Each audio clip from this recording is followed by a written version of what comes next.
Hello viewers and welcome to Review Information. In this video I will show you how to change the navigation keys in your Oppo handset.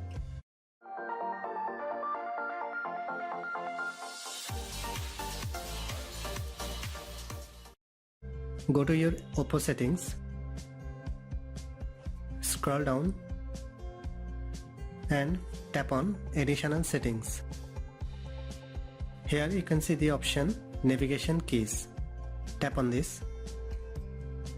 You can change the navigation keys two ways. One is selected and the other one is the opposite way. That means if you select the other style, the keys will be interchanged. Now tap on the other style. At the bottom you can see your navigation keys are changed. Again tap on the previous one. You can use any of these you like.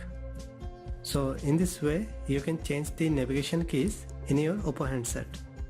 Thanks for watching. Hope you guys enjoyed my video. Please subscribe my channel for more videos. Goodbye.